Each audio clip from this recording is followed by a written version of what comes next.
territoire de la commune. Et depuis le début de la distribution, nous sommes à plus de 700 composteurs distribués, donc c'est-à-dire qu'il y en a presque, pas un par famille, mais il y en a un quand même, non, ça serait non, un par famille, non, ça serait une famille de 10.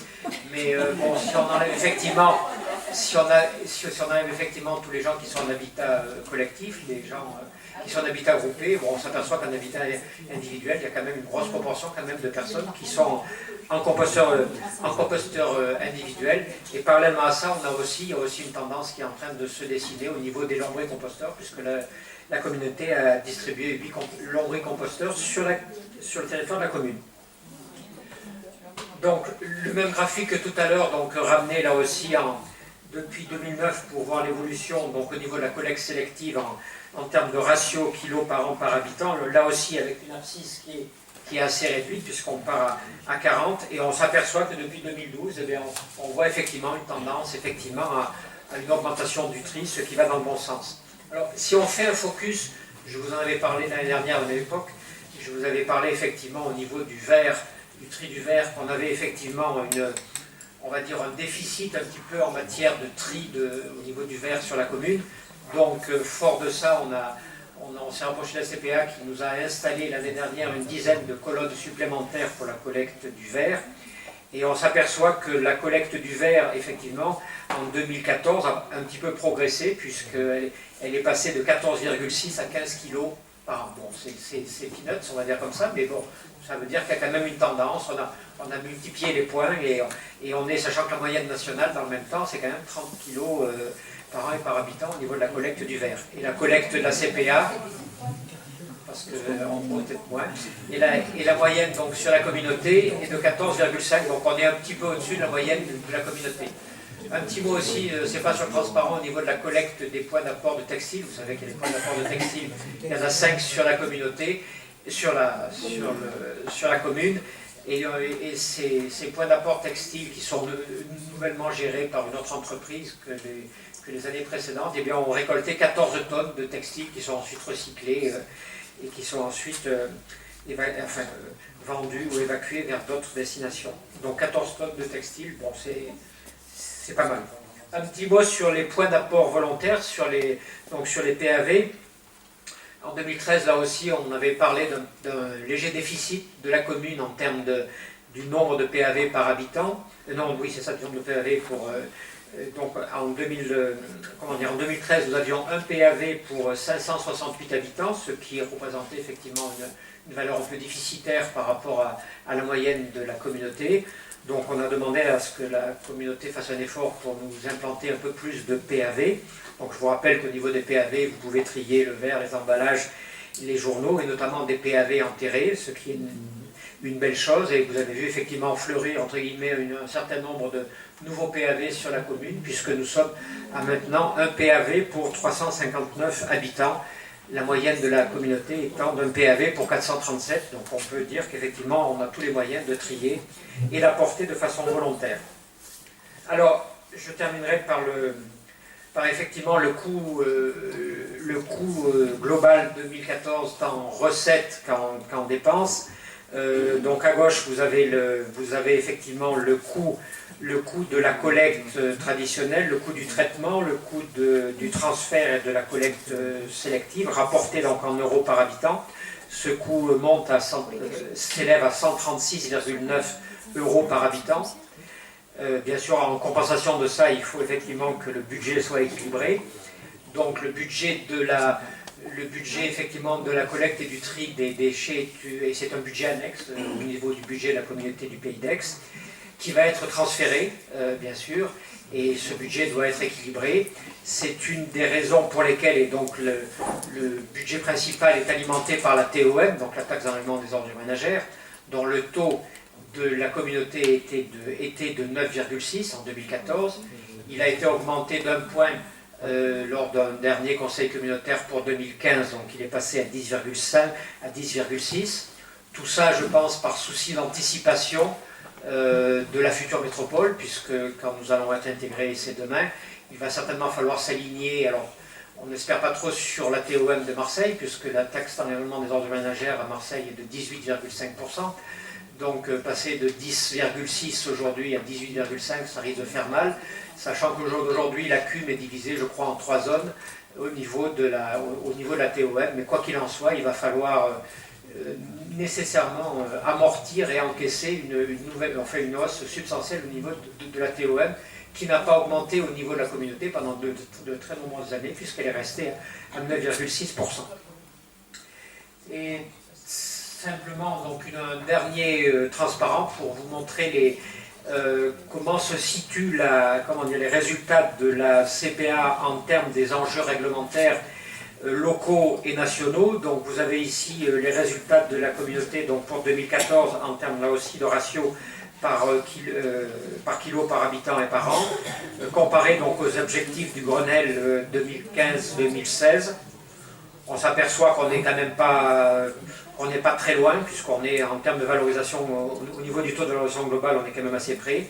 Et puis vous avez à droite les objectifs du plan départemental de collecte des déchets pour 2020 et pour 2026, qui lui, effectivement, on se situerait quand même assez proche de ces objectifs-là. Bon, je pense qu'en conclusion, on peut dire qu'il reste des efforts à faire, mais qu'on est quand même, on se rapproche, enfin on n'est pas globalement au niveau de la communauté, on n'est pas un très mauvais élève par rapport aux objectifs nationaux. Il y a des efforts à faire, il faut continuer à les faire, il faut continuer à trier, il faut continuer à ce que chacun se mobilise pour essayer de réduire au maximum ses déchets. Voilà. Donc le rapport est à votre disposition, vous l'avez eu, je pense tous, à votre disposition. Donc merci beaucoup à Jean-Paul pour la clarté de son exposé. Voilà. Il peut y avoir des questions, mais il n'y a pas de vote. J'ajouterai cependant que les Fuvelains ont à faire un effort sur la propreté en général, en particulier autour des PAV, où il y a et ce qui se jette aussi dans les ruisseaux et sur le bord des routes, parce qu'il y a 2 employés municipaux qui passent toute leur matinée, et ça a un coût, qui passent toute leur matinée à nettoyer. Non, mais pour qui enlèvent les encombrants, qui nettoient autour des PAV, etc. Puis après, il y a ceux qui balayent les rues, mais ça c'est autre chose. Mais il y a 2 personnes qui, tous les matins, nettoient autour des PAV et ramassent tout ce qui est jeté n'importe où. Oui, effectivement, c'est beaucoup. Et je pense que là, on peut faire des économies, puisqu'il va falloir en faire. C'est un poste sur lequel on pourrait en faire. Encore faudrait-il que les gens soient plus respectueux de l'environnement. Et en plus, ils sont les premiers à nous téléphoner dès qu'il y a quelque chose. « Allô, il y a un truc là, il faut venir le lever. » Donc, c'est aussi important que tout le monde fasse des efforts dans ce domaine. Il m'est arrivé plusieurs fois d'appeler la CPA parce que les containers de PAV étaient pleins et dans ce cas, forcément, les gens le mettent à côté. Donc, je suis d'accord avec ce que vous venez de dire, mais en même temps, quelquefois, on est obligé, enfin moi j'appelle, je garde mes ordures et j'attends que ça soit vidé, mais bon, tout le monde ne fait pas la même chose. Ils sont très réactifs. Bah, moi quand j'ai appelé, ils sont venus. Non mais c'est ça, ils sont très réactifs. Voilà. Alors, dans le plus mauvais des cas, on peut aller dans d'autres PAV qui peut-être ne sont pas pleins, hein, mais c'est vrai que ça fait marcher. C'est pas le problème.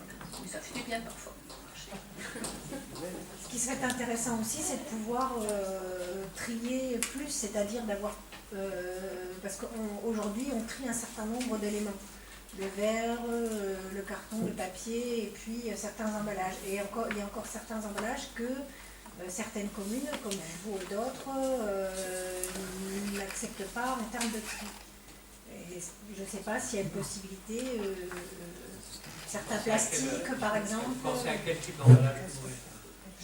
Là tout de suite, je ne sais pas vous dire, mais j'avais vu que sur certaines communes, d'autres communes, il y a plus d'éléments qui sont pris au niveau du tri.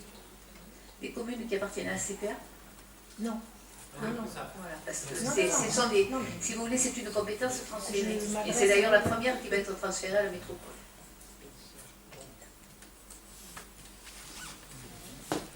Moi j'avais quelques remarques, on va commencer par le positif.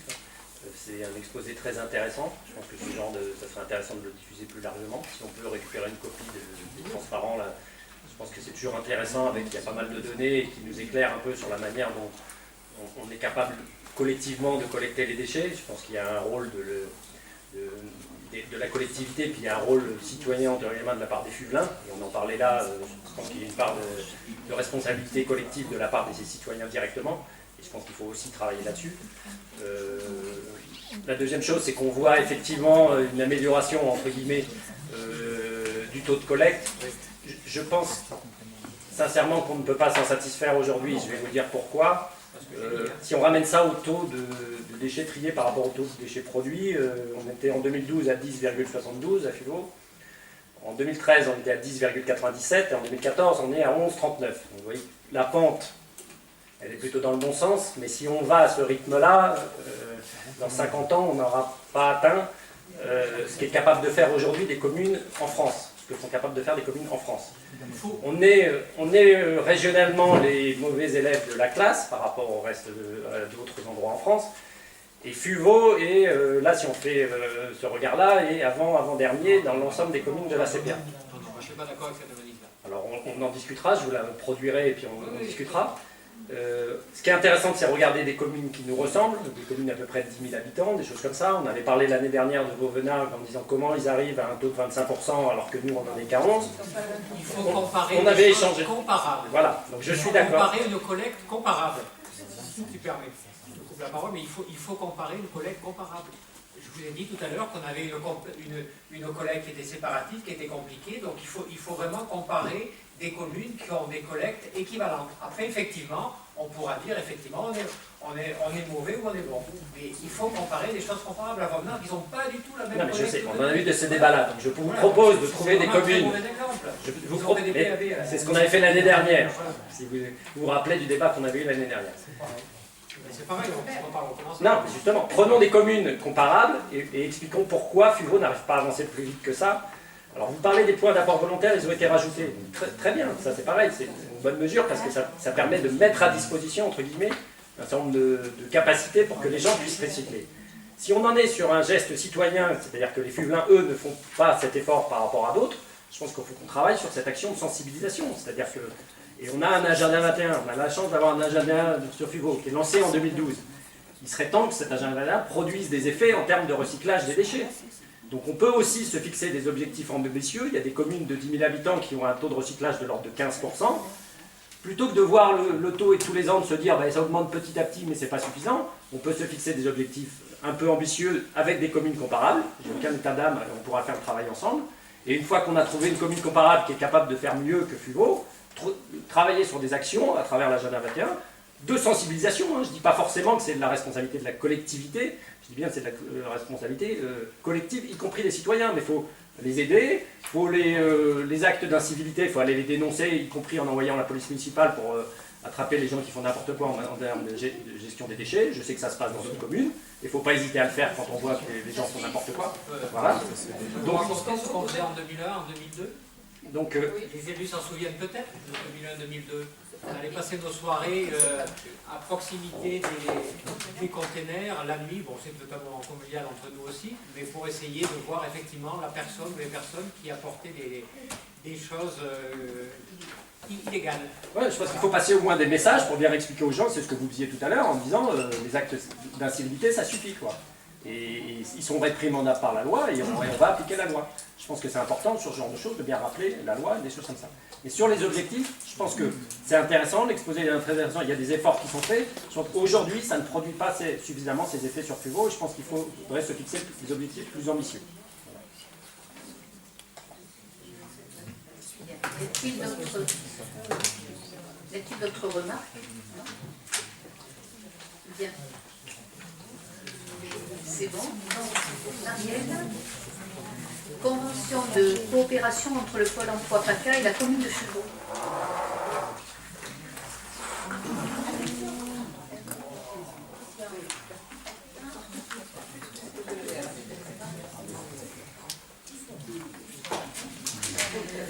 Donc là, il s'agit de la convention de coopération entre Pôle emploi et la commune de FUVO. Bon, je ne vais pas vous lire toute la convention. En fait, c'est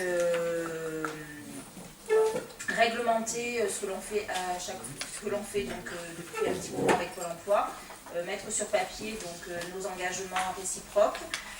La petite nouveauté, ça sera surtout d'avoir un contact privilégié avec des conseillers. Aussi l'organisation d'ateliers de recherche d'emploi délocalisés qui ne se faisaient pas, et la mise à disposition de documentation actualisée. Donc sinon, le reste, on faisait déjà, notamment par rapport aux offres, par rapport mettre à disposition des clients, etc. Ça, on le faisait déjà. Donc, aussi, il est proposé à l'Assemblée délibérante d'autoriser Madame le maire à signer la convention de partenariat avec Pôle emploi PACA. Cette convention sera valable du 1er octobre 2015 au 31 septembre 2017. 2017, bien 2017.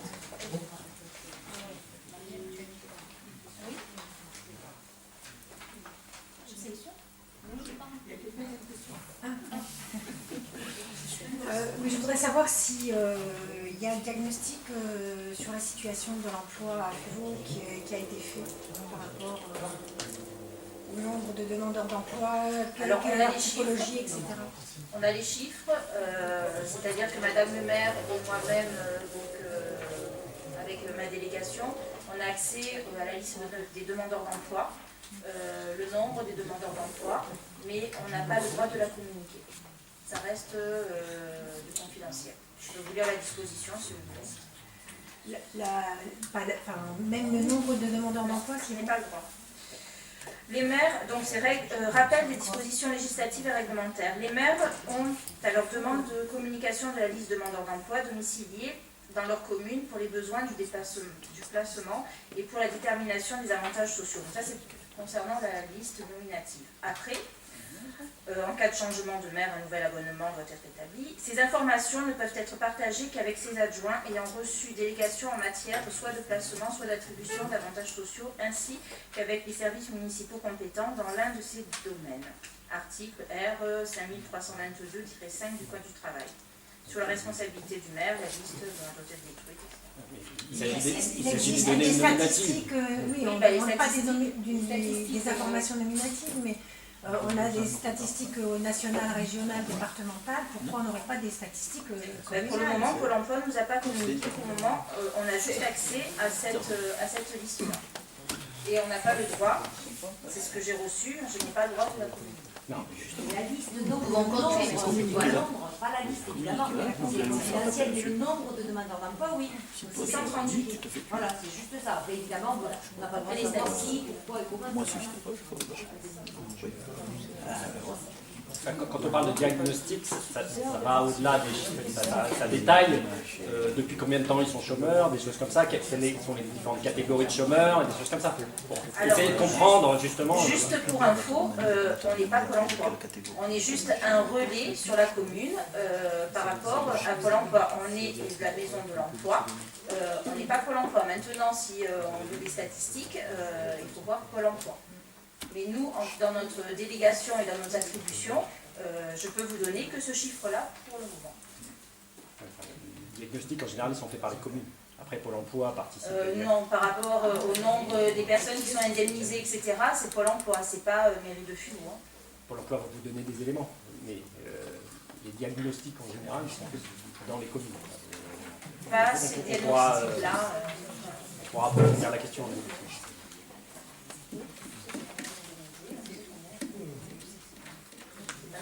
Est-ce que vous avez un bilan de l'activité de la mission emploi, surtout du nombre de personnes que vous recevez, etc. Il me semble que la dernière fois, je vous ai donné tous les chiffres. Là, je ne les ai pas portés. Je vous ai donné les chiffres du PLI, de la mission locale. Je vous ai donné les chiffres des personnes reçues, des personnes suivies, des personnes sorties du dispositif. Je vous ai donné des personnes suivies RSA, des personnes RSA socle. Je vous ai tout donné la dernière fois. RSA, oui, on avait eu RSA. Oui, bon, maintenant, je peux revenir avec tous mes dossiers à chaque conseil, mais bon, là, je n'aurai pas assez de... Il existe un bilan écrit, plutôt que de donner des chiffres comme ça. Est-ce que vous avez écrit des choses sur le sujet? Est-ce que vous avez des documents Des documents à la maison de l'emploi. Oui, qui par exemple serait un bilan de la mission de l'emploi fin d'année et qui permet de tracer, voilà, et de dire, ça c'est, voilà, il est diffusé une bonne fois pour toutes. J'ai donné donc les chiffres la dernière fois, ça apparaît dans le compte rendu. D'accord. Il n'y a pas de bilan écrit sur ce genre de choses, quoi. Vous ne produisez pas un bilan de l'activité. Un bilan d'activité, je vous le donne au conseil municipal. Donc, Non, maintenant, si vous voulez que je fasse un bilan écrit, je ferai un bilan écrit de toute l'activité du bureau d'emploi, c'est-à-dire avec la mission locale et le prix. En fin d'année, par exemple, pas forcément au milieu, mais ça peut être intéressant d'avoir ce bilan-là. Ça ne sera pas en fin d'année, ça sera plutôt en début d'année. Parce qu'en fin d'année, on n'aura pas tous les chiffres. Il faut attendre que l'année soit terminée pour donner les chiffres de 2015. On travaille dessus. Vous pouvez travailler dessus et puis le Monsieur, produire en début je vais d'année. vous poser une question. Oui, je ne veux pas poser une question. Depuis tout à l'heure, on nous parle de chiffres avec en plus des décimales.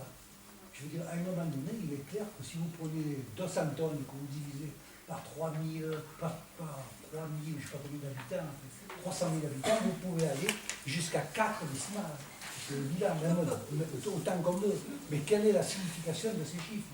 Quand vous posez des questions sur le bilan du demandeur d'emploi sur FIVO, mais ça n'a aucun sens. Je veux dire, ça a un sens si on parle au niveau du département, mais pas au niveau de FIVO. Au niveau de FIVO, on va avoir une fluctuation considérable. Alors vous le savez bien, c'est pareil pour les 600 chômeurs, en plus de 600 chômeurs à FIVO, ça t'intéresse pas? On a augmenté, tenez-vous bien, on a augmenté par an de 400 grammes. C'est-à-dire qu'en fait, on vient de dire que par habitant, on a ajouté une bouteille de la loterie. À un moment donné, je suis atterré de ce genre de truc.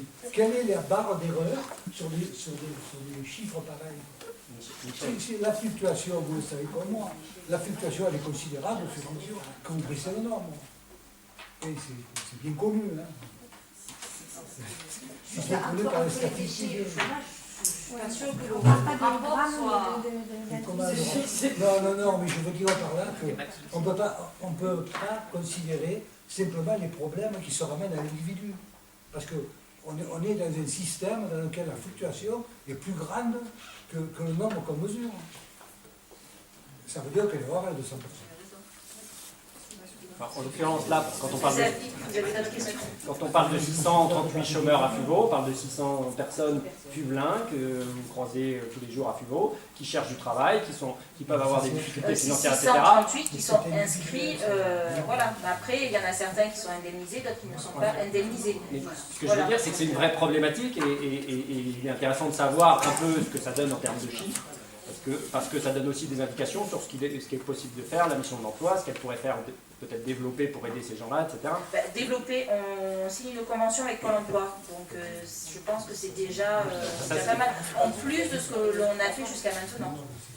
Je vois par exemple... En plus, maintenant, on a quand même aussi une rubrique emploi sur le site internet avec plus de 200 téléchargements pour certaines annonces.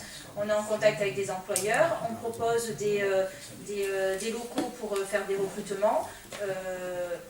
On fait la journée de job d'été, on fait un tri sur les CV et on les envoie aux employeurs. Enfin, voilà. Après, on n'est pas Pôle emploi. Et puis ça, même le directeur qu'on a reçu, le directeur Pôle emploi, il a été très clair avec nous. Vous n'êtes pas Pôle emploi, vous êtes un relais sur la commune. On est d'accord là-dessus. On n'est pas en train de vous demander de vous substituer à Après, Pôle comme emploi. vous l'avez dit la dernière fois, c'est une compétence étatique. Voilà, Voilà. ce n'est pas à nous à faire ça, on le fait parce que ça on marche. le fait parce que c'est pour nous, c'est très important, c'est utile sur la commune. Le bureau de l'emploi a tout son sens sur la commune. Mais maintenant, nous ne sommes pas Pôle emploi. On ne demande pas de se substituer à Pôle emploi aujourd'hui. On ne demande pas de trouver du travail aux 638 chômeurs. Elle n'est pas là la question.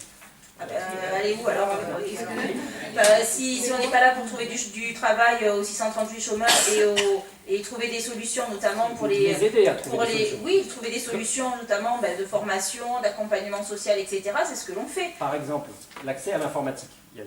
Oui, l'accès à l'informatique. Justement, l'accès à l'informatique, nous allons avoir déjà, ils peuvent accéder à l'informatique sur les postes qui sont au bureau de l'emploi, donc notamment pour des annonces, pour faire des CV, etc. Et en plus, nous allons avoir un PC avec un scanner imprimante accessible au public, notamment parce qu'à partir du 1er janvier 2016, Pôle emploi dématérialise totalement les inscriptions. Donc en fait, on a anticipé, donc on a fait en sorte de mettre à disposition du public, bien sûr avec soit l'accompagnatrice à l'emploi, soit l'administrative, soit moi, pour accompagner donc les demandeurs d'emploi pour justement les aider dans cette démarche-là. Donc ça, c'est, voilà, il y a beaucoup de choses qui s'inscrivent dans l'aide à l'emploi.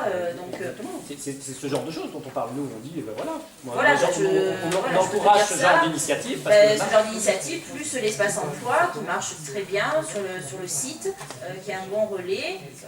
Plus, c'est vrai qu'on commence avec notre petite rubrique à se faire connaître auprès des employeurs de la commune, et puis ils nous envoient des annonces régulièrement et que l'on publie. Et voilà, bon, après, on est un relais. Oui, et c'est même des annonces Pôle emploi. Les annonces Pôle emploi, on les publie aussi sur notre site, parce qu'il y en a certains qui ne vont pas forcément voir sur le site Pôle emploi, mais qui vont voir sur le site FUVO, parce qu'ils recherchent vraiment autour de FUVO. Voilà.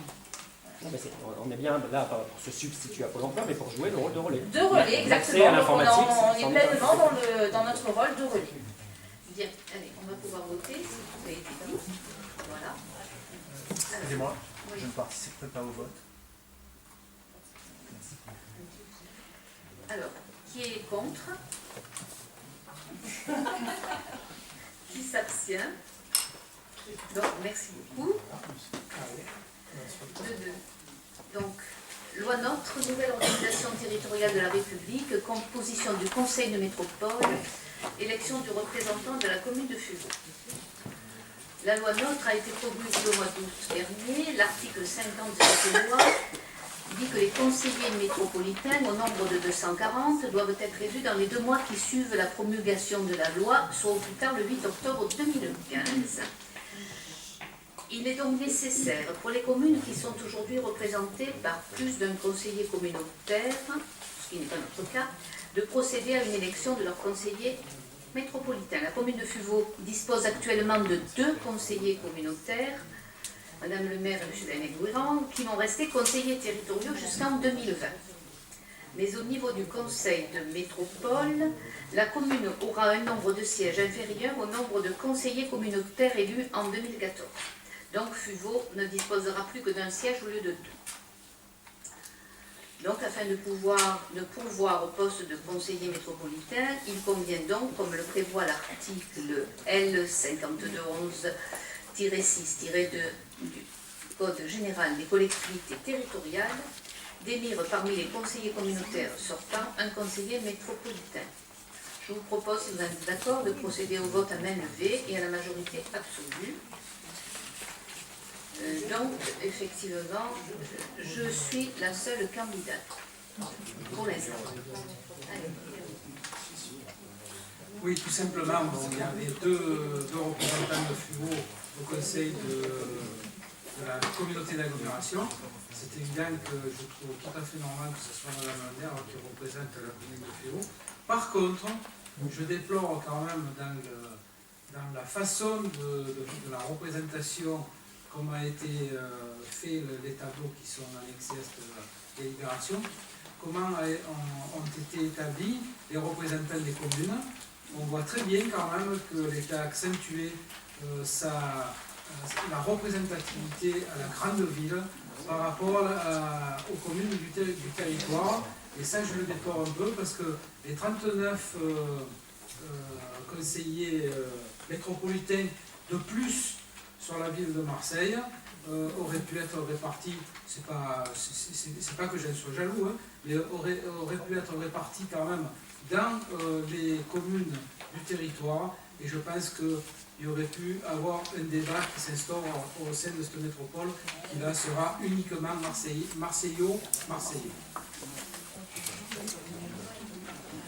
Moi, je souhaiterais que l'intervention que vient de faire Daniel soit mentionnée de façon littérale au PV. Je pense que l'on pourrait mentionner toutes les remarques effectivement de manière littérale au PV. Marseille n'a pas la majorité absolue, contrairement à ce que l'on a pu entendre très souvent lorsqu'il s'agissait de débattre sur la métropole. Marseille a 44,5% des voix. Donc la majorité commence à 50%. Donc, ce n'est pas la majorité. Non, mais moi je veux juste corriger des propos que l'on a très souvent entendus au cours de ces 2 dernières années en nous disant que Marseille déciderait de tout.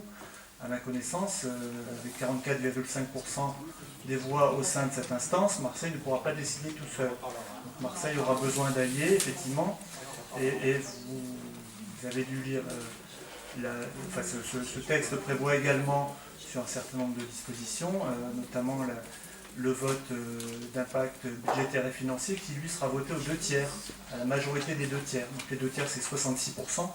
Donc effectivement, là encore, Marseille ne sera pas seul pour décider, mais le pacte budgétaire et financier qui sera voté devra bien reposer effectivement sur un minima 2/3 d'approbation.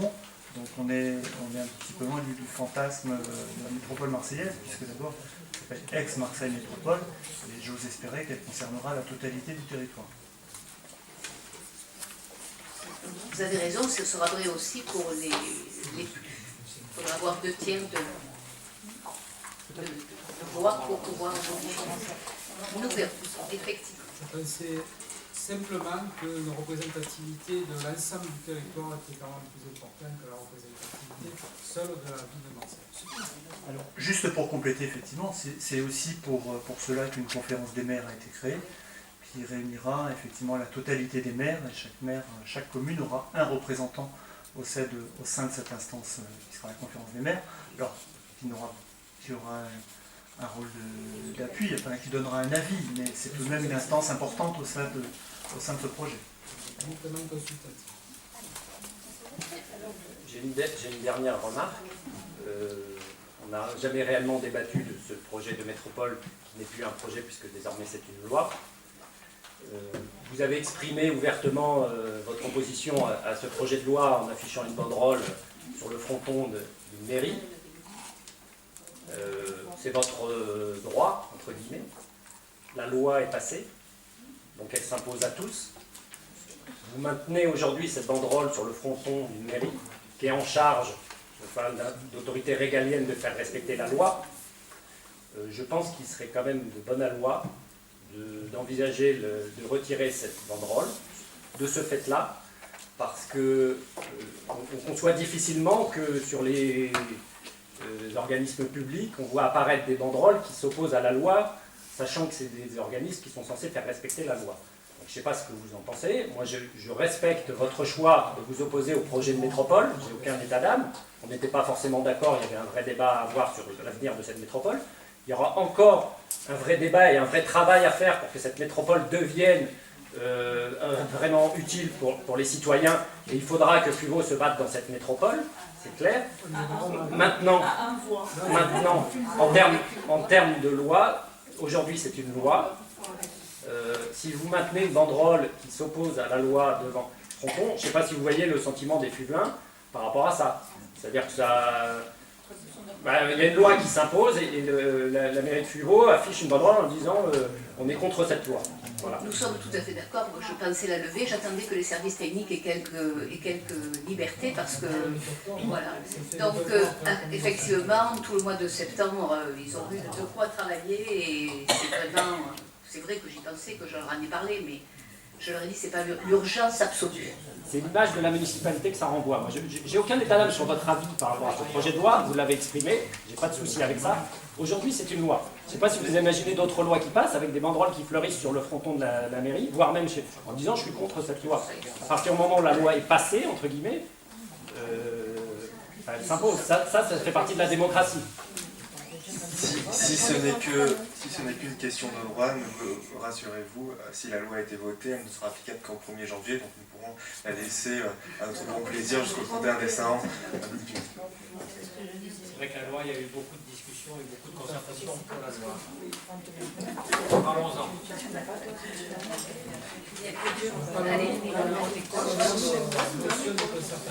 Voilà. Alors, donc,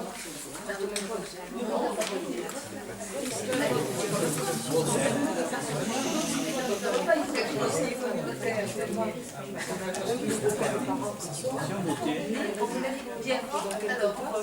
Alors, qui est pour? Qui est contre?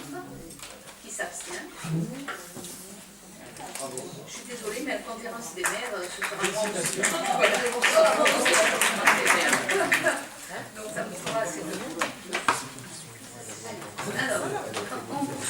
séance. Avenant numéro 1, modifiant le contrat communautaire pluriannuel de développement 2014-2020. Daniel Emilio. Est-ce que vous désirez que je lise la totalité de la... Bon, en gros, on a un contrat communautaire pluriannuel avec la communauté du Pays d'Aix qui était de 2014 à 2018. On y rajoute 2 années supplémentaires et on vote cette délibération pour modifier sa programmation. Donc si vous avez des questions... En fait, ce sont les mêmes sommes, oui, le même montant, mais réparti sur 2 années supplémentaires. Donc on reste sur 30 705 276 € hors taxes et une subvention de 15 532 638 € hors taxes. Voilà. Sur une période de 2014 à 2020.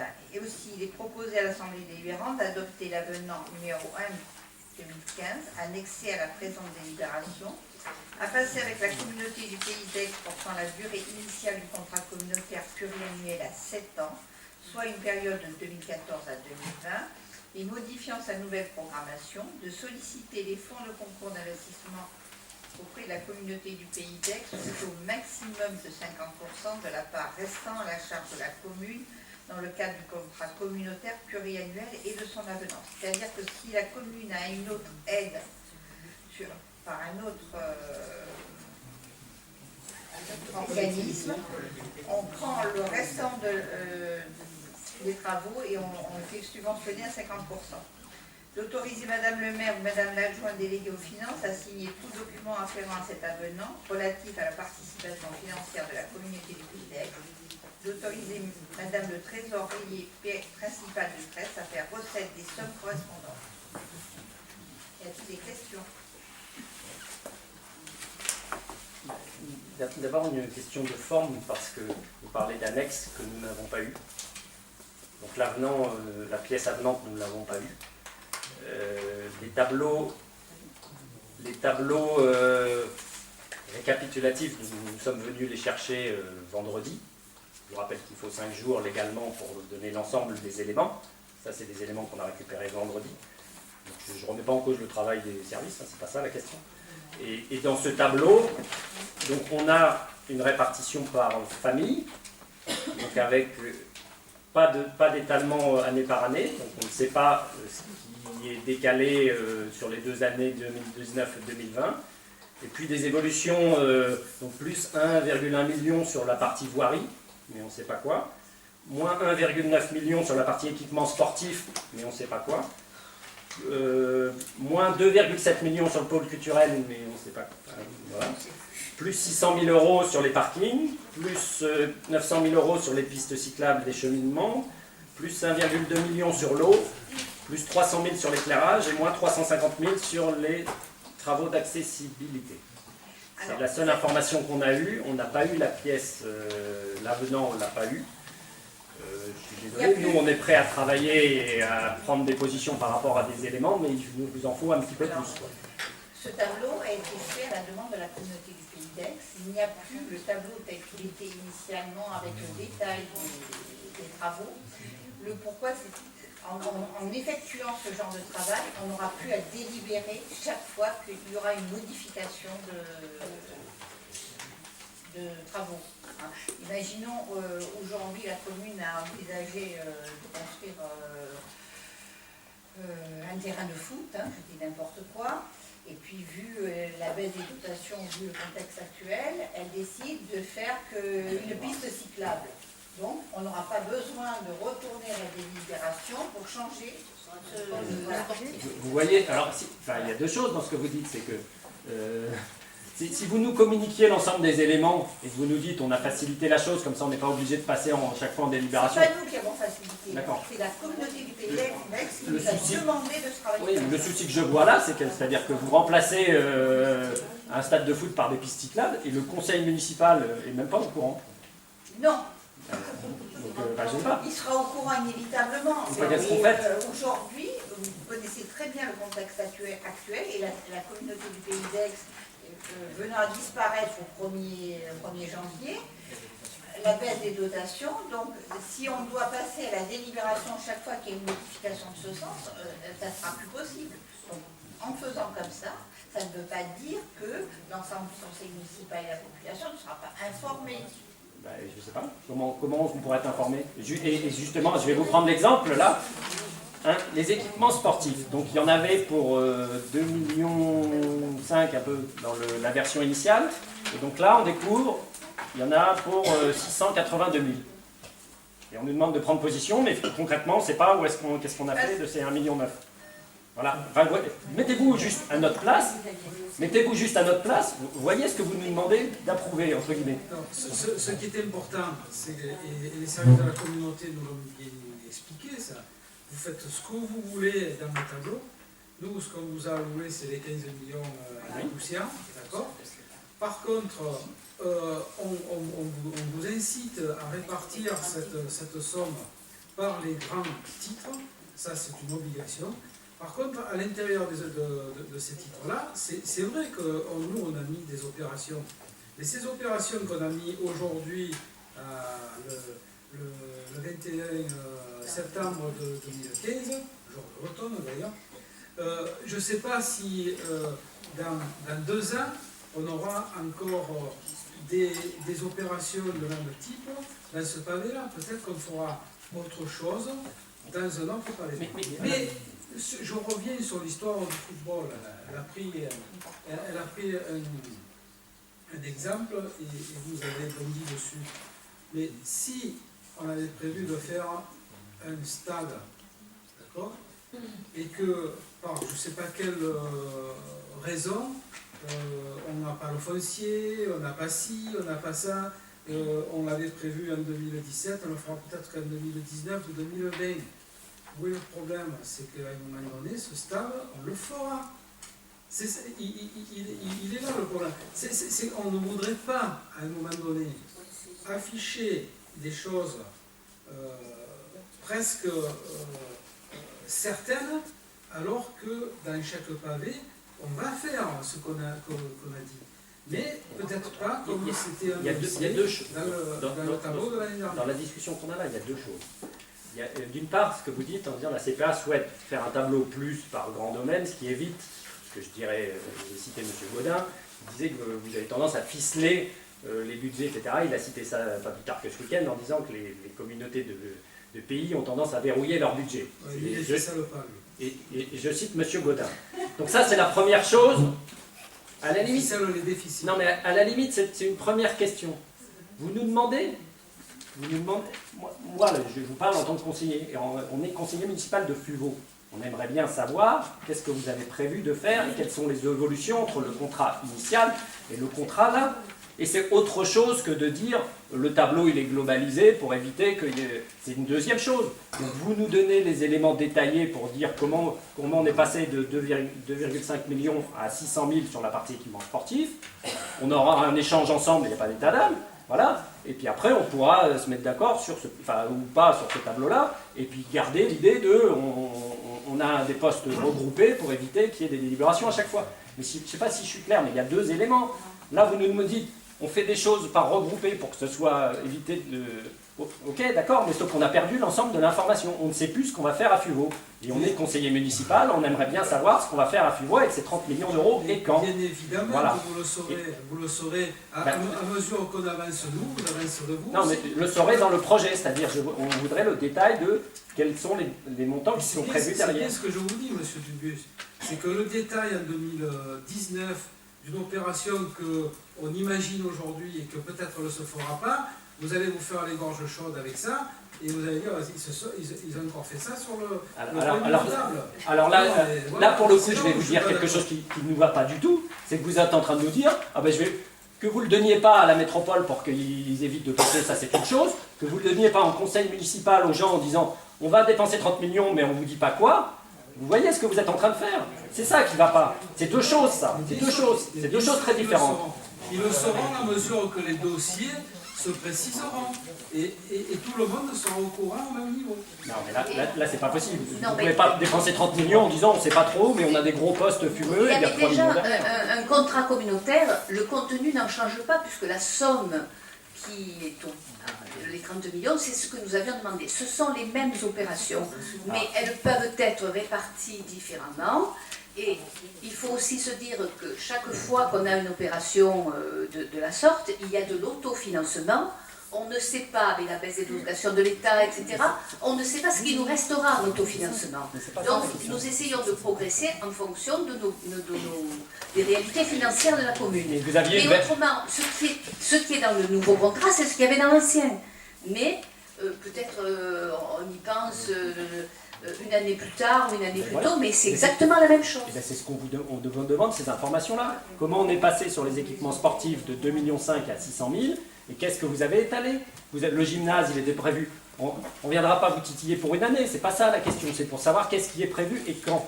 C'est tout ce qu'on vous demande. Et c'est très différent de regrouper par domaine c'est très différent. Et ces informations-là. Je prends l'exemple du gymnase, puisque vous l'avez dit, c'est peut-être quelque chose qu'on ne pourra pas faire, parce qu'on a besoin d'un autofinancement important, et comme dit Daniel, il faut acheter un terrain, etc. Ben, vous voyez Donc, que là on est sur les débats de fond, parce que nous voilà. on pense que le gymnase il est nécessaire, et rapidement.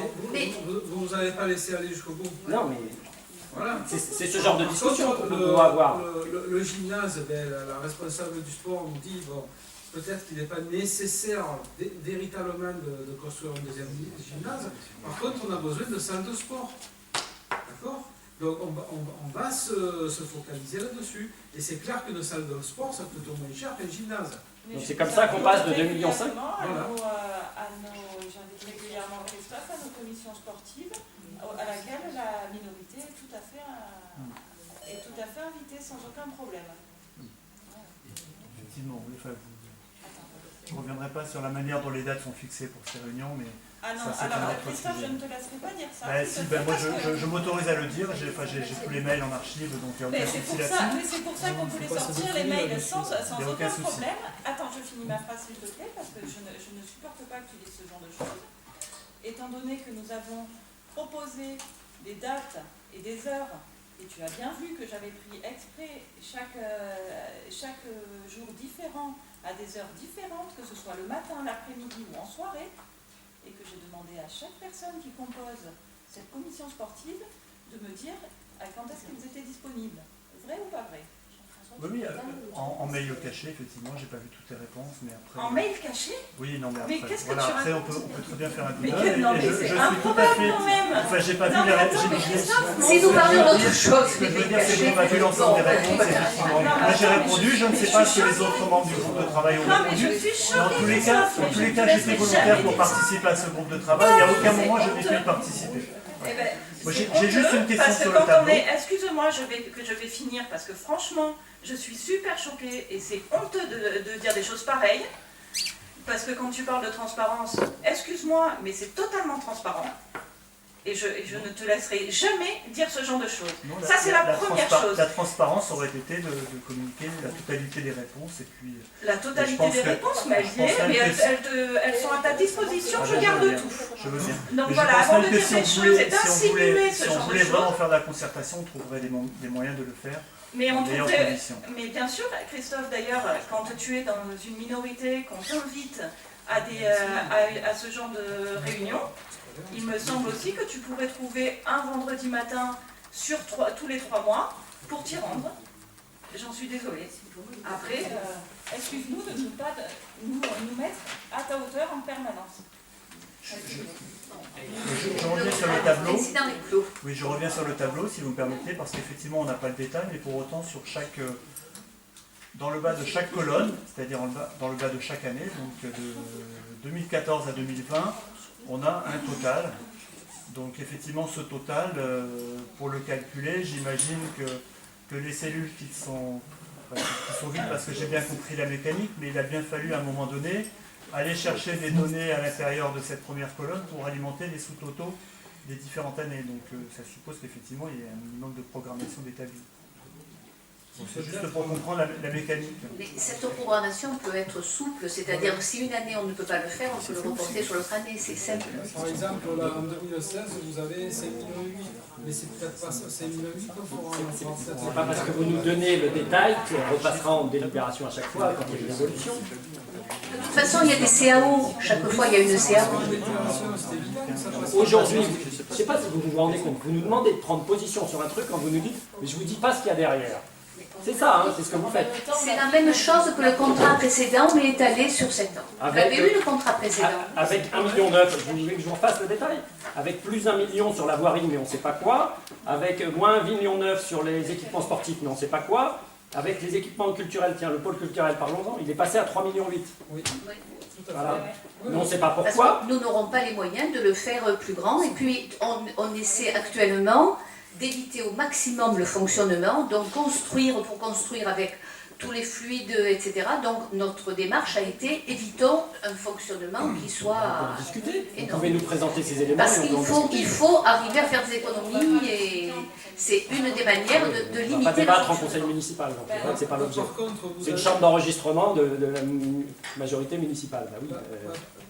Mais de toute façon, vous auriez voté contre. Pourquoi vous dites ça? On est pour, on est favorable à ça, on est pour. On vote très souvent pour. Oui, on vote très souvent pour. Mais je suis pas d'accord. C'est pareil, hein. Non, mais là, c'était juste la question, je crois qu'elle est simple. On aurait bien aimé avoir un tableau de détail. Après, vous le faites en 2016, en 2018, en 2020, on comprend bien, ça s'étale, tout ça se fait pas. Parce que vous n'avez pas les crédits, c'est pas du tout la question là. Le débat, il n'est pas sur on aurait critiqué ou on aurait été d'accord ou pas, peut-être. La question, elle est juste de se dire qu'au moins on a une vision, on se dit, ben, vous avez prévu ça sur 6 ans ou 5 ans. Après, ben, peut-être qu'en 2000, vous ne serez pas en 2016, peut-être vous serez en 2018, peut-être vous ne serez pas du tout en fonction des dotations, en fonction. Ben, avec tous les sous qu'on va gagner avec les enquêtes avec la diagnostic fiscale, on va pouvoir le faire.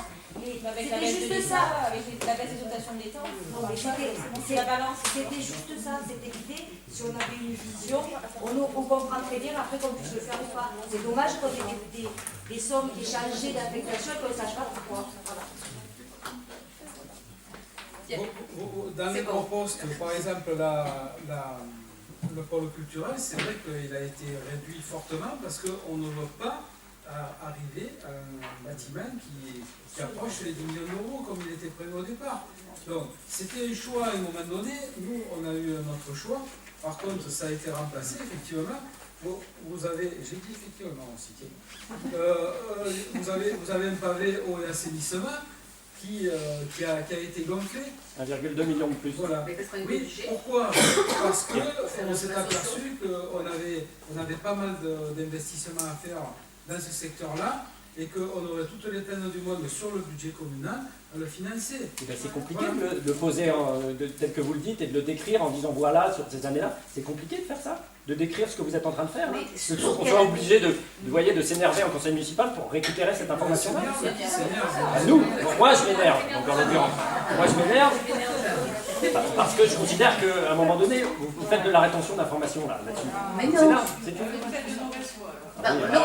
Moi je présenterai le tableau final puis on en reparlera sur la mauvaise foi. Donc, alors, en parlant de l'eau et l'assainissement, on a besoin, parce qu'on doit construire des logements sociaux, tout le monde le sait, et pour construire des logements, il faut des terrains viabilisés avec eau et assainissement, donc on a dû effectivement mettre certaines du budget.